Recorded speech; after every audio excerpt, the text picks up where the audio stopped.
মানুষ যখন নামাজ পড়ে তখন 5টা স্টেপ থাকে। কয়টা স্টেপ থাকে? আমি দেখাচ্ছি, আপনারা শুধু গুনবেন। আল্লাহু আকবার, আল্লাহু আকবার, সামি আল্লাহু লিমান হামিদ, আল্লাহু আকবার, আল্লাহু আকবার। কয়টা স্টেপ? জোরে বলেন কয়টা? এই 5টার ভিতরে একটা স্টেপ এমন আছে যেই স্টেপটাতে আপনার মনে হয় যে আপনার রব বেশি পছন্দ করে। কোন স্টেপটা বেশি আপনার রব পছন্দ করে? দেখেন, আমি কিন্তু আপনাদেরকে বলি না, আপনারা নিজের অপিনিয়ন থেকে বলছেন যে আল্লাহ তাআলা সিজদা পছন্দ করে। এবার মজার বিষয় কি জানেন? এই 5টা স্টেপের ভিতরে আপনারও পছন্দ সিজদা। কখনো খেয়াল করছেন কিনা জানি না, আমি অনুরোধ জানাবো, যারা যদি সময় পান, কখনো যদি মসজিদে যান কিংবা কাউকে নামাজ পড়তে দেখেন, দয়া করে 1 মিনিট আপনি একটু দূর থেকে তাকে শুধু এমনি তাকায় থাকবেন, একটু তাকায় থাকবেন। তার নিয়ত করা, রুকু করা, সিজদা করা, বৈঠক করে শুধু তাকায় থাকবেন। আপনি দেখবেন সে যখন সিজদায় যাবে, তার সিজদা যাওয়া দেখে আপনার নিজেরকেও রবের দরবারে সিজদা দেওয়ার জন্য মন চাইতে থাকবে। এটা এমন একটা পজিশন। এবার আসেন, বিজ্ঞান বলে যখন মানুষ সিজদায় চলে যায় তখন তার কপাল মাটিতে লেগে যায়, নাক মাটিতে লেগে যায়, হাত মাটিতে লেগে যায়, হার্টের জায়গাটা উঁচু হয়ে যায়। আর হার্ট যখন, আপনারা জানেন, সারা দেহের মধ্যে রক্ত সঞ্চালন হয় হার্টের মাধ্যমে। ওই হার্ট যখন উপরে চলে যায়, ব্রেন যখন নিচে চলে যায়, ওই হার্ট থেকে রক্ত সঞ্চালন ব্রেনে বাড়ে, যার কারণে ব্রেনে অক্সিজেন লেভেল বেড়ে যায়। বলেন সেজন্য দেখবেন মানুষ যত সিজদায় থাকে তত টেনশন ফ্রি হয়ে যায়, ডিপ্রেশন চলে যায়, ডিপ্রেশন চলে যায়। সুবহানাল্লাহ বলেন। তাহলে ডিপ্রেশনের ওষুধ কোথাও থাকুক না থাকুক, সিজদার ভিতরে। জোরে বলেন, সিজদার ভিতরে। এবার যার মনে দুঃখ আছে তার সিজদার দরকার আছে। আমি কাউকে নামাজ পড়তে বলবো না, আমি বলি না। আমি কেন বলবো? যেখানে আল্লাহ পাক বলেছেন নামাজ পড়ো, আমরা শুনতেছি না, এই না আর হতা অনুন্নত বাজে। বাস্তব যেটা সেটাই তো। আমি কাউকে বলি না নামাজ পড়েন। আমি যদি বলি আপনার জীবনে দুঃখ বেশি, সিজদায় চলে যান রবের দরবারে। কষ্ট বেশি, রবের দরবারে সিজদায় চলে যান। যন্ত্রণা বেশি, রবের দরবারে সিজদায় চলে যান। সংসারে অশান্তি, রবের দরবারে সিজদায় চলে যান। ব্যবসায় অশান্তি, রবের দরবারে সিজদায় চলে যান। কারণ এটা এমন এক মহান দরবার, হুয়াল্লাযী আনজালাস সাকিনাতা ফি কুলুবিল মুমিনিন। কোথাও নেই সেই শান্তি যেটা রবের দরবার থেকে পাওয়া যায়। বলেন সুবহানাল্লাহ। তাহলে যাদের দুঃখ বেশি তাদের সিজদা দেওয়ারও দরকার বেশি, কারণ রবের দরবারে সিজদা দেওয়ার জন্য একটা রাজকীয় কপাল দরকার। দেখেন, আপনি যখন মানুষের সামনে একবার মাথা ঝুঁকাই ফেলবেন, তার সামনে কখনো মাথা তুলতে পারবেন না। আজীবন কিন্তু মাথা নিচু করে রাখতে হবে। মানুষের সামনে যত ঝুঁকবেন সম্মান কমতে থাকবে, রবের দরবারে যত ঝুঁকবেন সম্মান বাড়তে থাকবে। আত্মীয়র বাড়িতে যত যাবেন দাম কমতে থাকবে। পৃথিবীর বুকে মসজিদ এমন একটা ঘর, যে ঘরে বান্দা যত যেতেই থাকে সম্মান, ইজ্জত, মর্যাদা বাড়তেই থাকে, বাড়তে থাকে। এবার আসেন, নামাজের আগে কি দেওয়া হয়? এবার বলেন, রোজার আগে কোন আজান? হজের আগে আজান, যাকাতের আগে আজান, নামাজের আগে আজান কেন? আমরা এগুলো বাবার টাইম পাই না, আমরা শুধু ঝগড়া করার টাইম পাই। যেটা সত্য কথা। আমরা মুসলমানরা যদি অন্যের পিছনে না লেগে অন্তত নিজের পিছনে লাগতাম, কিছুটা হলো মনে হয় আমরা শুধরাতে পারতাম। এবার আজানটা একটু খেয়াল করেন।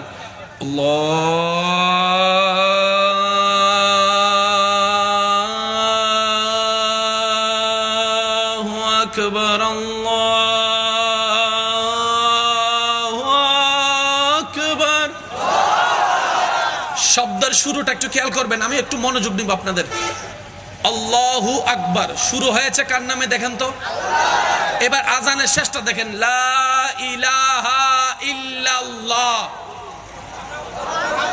আজান শেষ হয়েছে, লা ইলাহা ইল্লাল্লাহ। শেষে কার নাম? আল্লাহর নামে শুরু, আল্লাহর নামে শেষ আজান। আরেকটু জোরে, আরেকটু জোরে। এবার আজানটা কিসের? এবার নামাজের শুরুটা দেখেন, আল্লাহু আকবার, কার নাম? এবার শেষটা দেখেন, আসসালামু আলাইকুম ওয়া রাহমাতুল্লাহ। আল্লাহর নামে শুরু, আল্লাহর নামে শেষ আজান। আল্লাহর নামে শুরু, আল্লাহর নামে শেষ নামাজ।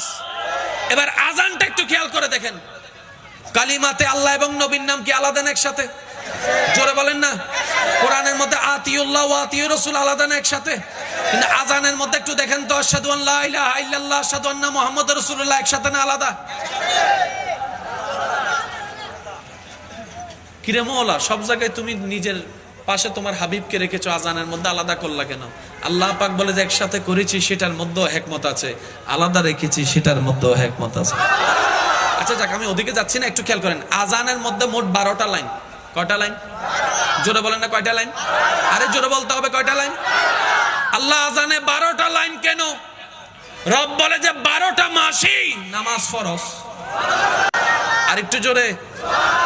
এবার আসেন, আজানের মধ্যে মোট 50টা শব্দ আছে। আল্লাহু আকবার, আল্লাহু আকবার, আল্লাহু আকবার, এভাবে গণলে মোট 50টা শব্দে একটা আজান গঠিত। মওলা 50 শব্দ কেন? রব বলে পড়বা তুমি 5 ওয়াক্ত, সওয়াব লিখে দেওয়া হবে 50 ওয়াক্ত। এর সবচেয়ে বড় ইন্টারেস্টিং ব্যাপার কি জানেন? আরবিতে মোট হরফ যেমন A B C D E F G A, শরীয় শরিয়া রস্যি দীর্ঘ ক খ যেভাবে আছে, আরবির মধ্যে আছে কি আলিফ বা তা সা জিম হা খ হ, আছে না নাই? এরকম হরফ হচ্ছে মোট 29 অথবা 30টা। এই আজান গঠিত হয়েছে আরবি হরফ মোট 17টা দিয়ে। আওয়াজটা একটু বড় লাগবে। যেমন আল্লাহুর মধ্যে আলিফ আসছে, লাম আসছে, হা আসছে, এভাবে মোট 17টা হরফ নিয়ে আজান গঠিত হয়েছে। 17 কেন? এবার খেয়াল করেন, নামাজ কয় ওয়াক্ত?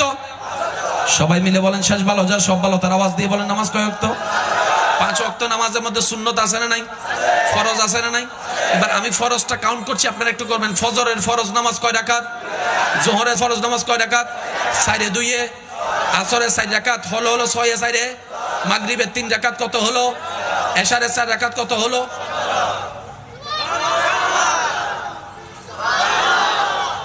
নামাজের ফরজ 17 রাকাত, আরবি হরফ 17টা দিয়ে আজান গঠিত। আমি শুধু এতটুকু আমার ভাইদের কাছে প্রেজেন্ট করতে চাচ্ছি, আমরা যদি আমাদের ইসলামটাকে মূল্যায়ন দেওয়ার মতো দিতে জানি, সারা বিশ্বের মধ্যে এই মুসলমানরাই শান্তি প্রতিষ্ঠার অন্যতম একটা রাষ্ট্রনায়ক হবে ইনশাআল্লাহ। কারণ আপনি যখন মুসলমান হতে পারবে না, আল মুসলিমু মান সালিমাল মুসলিমুনা মিন লিসানিহি ওয়া ইয়াদিহি, রাসূল বলছে যে জবান থেকে হাত থেকে অন্যকে নিরাপদে রাখতে পারে না, সে কখনো মুসলমান হতে পারে না। অন্যকে মুসলমান, নিজেকে মুসলমান বানাইতে গেলে জবান হেফাজত করতে, কাউকে জবান দিয়ে কষ্ট দেওয়া যাবে, হাত দিয়ে আঘাত দেওয়া যাবে, পকেট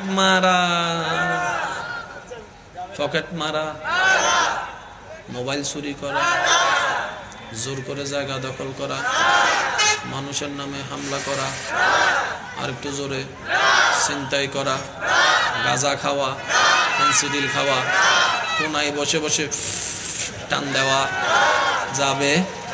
যদি মানুষ হন তাহলে দিয়েন না, আর আপনি যদি নিজের গরু গাধা বানান তাহলে করেন। ও নবীর উম্মতেরা, আমরা নিজের জান দিয়ে প্রাণ দিয়ে ইসলামকে ভালোবাসি কি বাসি না? নবীকে ভালোবাসি কি বাসি না? তাহলে নিজের চরিত্র সুন্দর করার দরকার, আর সেই চরিত্র সুন্দর করার জন্য ওয়াকুনু মা'আস সাদিকিন, আল্লাহ ওয়ালাদেরকে দরকার আছে। কোরআন হাদিস তো দরকার আছে, আল্লাহ ওয়ালাদের দরকার আছে। আজকের এই মাহফিলকে আল্লাহ কবুল করুক। আমি সবার কাছে একটা হাত জোর করে অনুরোধ, 5 ওয়াক্ত নামাজ যতই ব্যস্ত থাকেন আল্লাহর ওয়াস্তে কখনো নামাজ ছেড়েন না। দেখেন, আপনি যে কাজের বাহিনা দিয়ে নামাজ ছাড়ছেন, এই কাজ একদিন থাকবে না, এটা থাকবে না। যে দোকান আপনি এখন, এই দোকান থাকবে না, শেষ দিন শেষে আপনি যখন একা হয়ে যাবেন, আপনার মওলা ছাড়া আপনার পাশে আর কেউ থাকবে না। আর এই নামাজটা হচ্ছে ওই মওলাকে খুশি করার 1000টা মাধ্যমের একটা মাধ্যম। কথা বলেন ঠিক কিনা? তাহলে আপনার এই নামাজটা দরকার আছে না নাই? অনেক সময় যদি ফজর পড়তেও না পারেন, জোহর থেকে শুরু করে দিবেন। আমি প্রায় সময় একটা কথা শুনি যে ফজর পড়ার ইচ্ছা আছে কিন্তু পারে নাই, সেই জন্য আর জোহরও পড়ে না, আসরও পড়ে না, এমন অনেকে হতে গেলে আছে। আল্লাহর ওয়াস্তেই কাজ করেন না। ফজর পড়তে পারেন নাই, থাক, আল্লাহ মাফ করে দিবে। জোহর থেকে শুরু করবেন, আসর থেকে শুরু করবেন, মাগরিব থেকে শুরু করবেন, নামাজ ছাড়া যাবে কেন? আপনি যত রবের দরবারে হাজিরা দিতে থাকবেন, আল্লাহ পাক আপনার রিজিকের মধ্যে বরকত দান করবে। সুবহানাল্লাহ। আরেকটু জোরে বলেন সুবহানাল্লাহ। দ্বিতীয় নম্বর কথা, মা বাবাকে কষ্ট দেওয়া। একটু বলেন না, মা বাবাকে কষ্ট দেওয়া।